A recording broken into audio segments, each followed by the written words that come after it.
اهدنا الصراط المستقيم۔ اس لیے کہ دنیا میں خیر کے کاموں میں مسلمانوں کی ضرورت میں مال خرچ کرنے کا پر جو اجر ملے گا اس کے لیے اسلام شرط ہے، اسلام اس کے لیے شرط ہے۔ اگر ساری دنیا کا مال بھی خیر کے راستے میں خرچ کر دے، ایک نماز کے چھوڑنے کا عذاب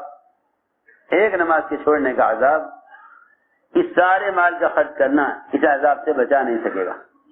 اللہ یوں نہیں کہیں گے کہ اس نے بڑے خیر کے کام کیے ہیں، اگر نماز نہیں پڑھی تو کیا بات ہے، نہیں۔ اسے اندازہ کرنا چاہیے کہ جب سنو غور سے، میں کچھ کہنا چاہتا ہوں، جب انفرادی اعمال یعنی اپنی ذات سے مسلمان کا عمل نہ کرنا سارے مال کو خیر کی راہ میں خرچ کرنے سے اللہ کے عذاب سے نہیں بچا سکتا، اللہ کے عذاب سے نہیں بچا سکتا۔ ایک آدمی اپنی ذات سے متعلق عمل میں کوتاہی کرے، نماز میں، روزے میں یا اصلاح روزے میں حج نہ کرے، اسی لیے فرمایا کہ استطاعت کے باوجود حج نہ کرنا کفر ہے۔ کیا ہے؟ کفر ہے۔ استطاعت کے ہوتے ہوئے حج نہ کرنا کفر ہے، کہ اسے جو چاہے، جو یہودی بن کر مرے یا نصرانی بن کر مرے۔ کتنے لوگ ایسے ہوں گے جو خیر کے کاموں پر مال لٹا دیتے ہیں، بیواؤں پر، یتیموں پر، رشتہ داروں پر خوب مال خرچ کرتے ہیں، لیکن حج نہیں کرتے، حج نہیں کرتے۔ اسی لیے فرمایا من استطاع الیہ سبیلا ومن کفر، کہ جس نے کفر کیا، کیا کہ باوجود استطاعت ہونے کے فریضہ حج ادا نہیں کیا۔ نہ یہ نہیں فرمایا من لم یحج نہیں فرمایا کہ جو حج نہ کرے، فرمایا کہ جو کفر کرے،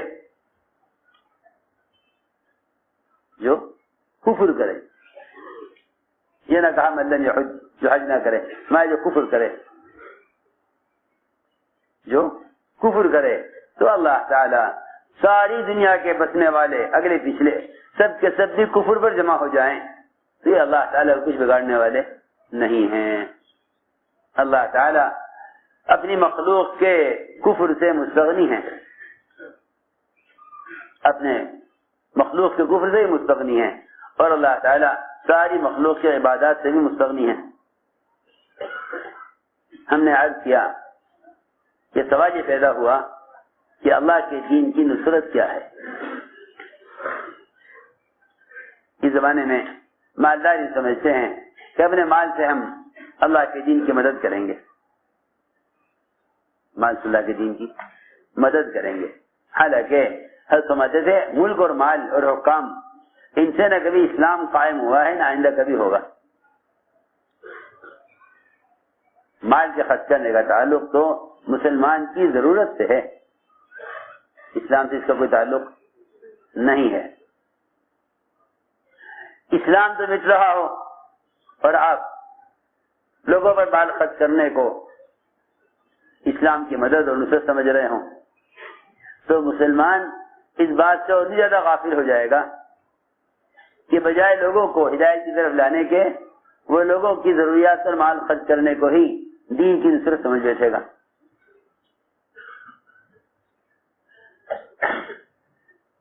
اگر سارا مال بھی مدارس کی تعمیر کرنے پر خرچ کر دے اور علم حاصل نہ کرے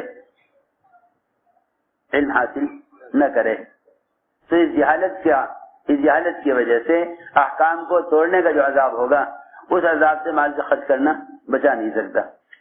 میرے دوستو، وہ تو غیر مسلم مالدار بھی مسلمانوں پر بلکہ مساجد کی تعمیر پر مال خرچ کر دیتے ہیں، مشرکین مکہ نے بیت اللہ بنایا، مشرکین مکہ نے بیت اللہ بنایا۔ ابراہیم علیہ السلام کی بنیادوں سے اور ابراہیم علیہ السلام کے نے جس طرح بنایا تھا، جن بنیادوں پر بنایا تھا، مشرکین نے بیت اللہ کو ان بنیادوں پر نہیں بنایا، ان بنیادوں پر نہیں بنایا، چھوٹا بنایا۔ کیسا بنایا؟ چھوٹا بنایا۔ حتیم کو باہر نکال دیا، حتیم کو باہر نکال دیا، حتیم کو باہر نکال دیا۔ حالانکہ حتیم بیت اللہ کا حصہ ہے، جس نے حتیم میں نماز پڑھی اس نے گویا کعبے کے اندر نماز پڑھی۔ حتیم کو باہر نکال دیا مشرکین نے، اور یہ صرف اس لیے کیا تھا کہ حلال پیسہ تھوڑا تھا، حرام کا پیسہ بہت تھا، حرام کا پیسہ بہت تھا، حلال پیسہ کم تھا۔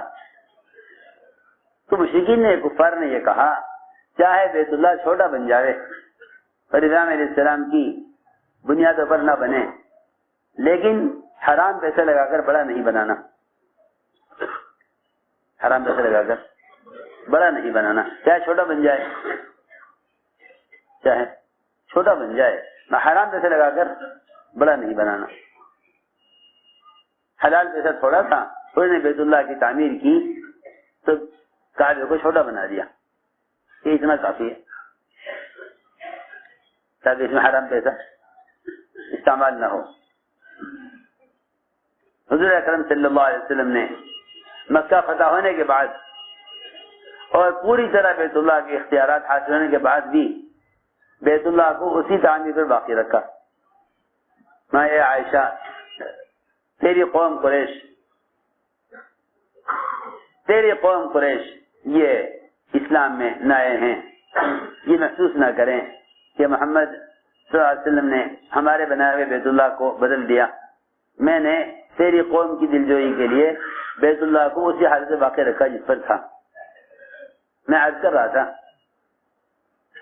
کہ کفار و مشرکین وہ بیت اللہ کی وہ صاف رکھتے، صفائی کرتے، اس کی دیکھ بھال کرتے، اس کی مرمت کرتے، اس میں خوشبو بساتے، بڑے اہتمام سے اس پر پردہ چڑھاتے، قیمتی سے قیمتی سامان بیت اللہ کے لیے رکھتے۔ اللہ نے فرمایا کہ تم نے آنے والے حاجیوں کو کھانے کھلانے، انہیں دودھ پلانے، انہیں قیام کرانے اور بیت اللہ کی آباد کاری، اس کی دیکھ بھال، اس کی صفائی ستھرائی، اس پر مال خرچ کرنے، بیت اللہ کی خدمت کرنے، تم نے ان سارے کاموں کو اس شخص کے برابر کیسے کر لیا جو اللہ پر ایمان لائے، جو اللہ پر ایمان لائے اور آخرت کو سامنے رکھ کر چلے اور دین کی محنت کرے، دین پر چلے نہیں کہا بلکہ دین کی محنت کرے۔ وجاہد فی سبیل اللہ لا یستوون عند اللہ، کہ اللہ کے یہاں یہ دونوں برابر نہیں ہو سکتے۔ ارے سنو تو صحیح، اللہ کے یہاں دونوں برابر نہیں ہو سکتے، لا یستوون عند اللہ۔ حالانکہ بیت اللہ کی آباد کاری، اس کی دیکھ بھال کتنا اونچا کام ہے، کتنی بڑی تولیت ہے، کتنی بڑی تولیت ہے کہ بیت اللہ کے متولی ہیں، بیت اللہ کے متولی۔ یہاں سے ایک مسجد کا متولی سوچتا ہے بھائی جو تو مسجد خدمت کر رہا ہوں، نماز پڑھ لی نہ پڑھی،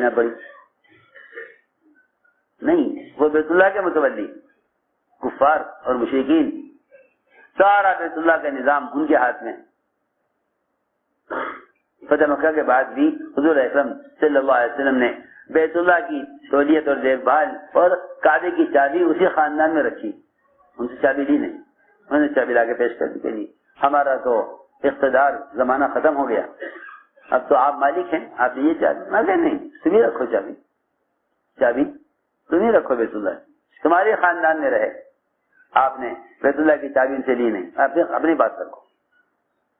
یہ اعزاز بھی آپ نے ان سے لیا نہیں، انہی میں رکھا. میں تو عرض یہ کرنا چاہتا ہوں اس ساری بات سے کہ اتنی بڑی سعادت اور اتنی بڑی خدمت بیت اللہ کی کرتے تھے.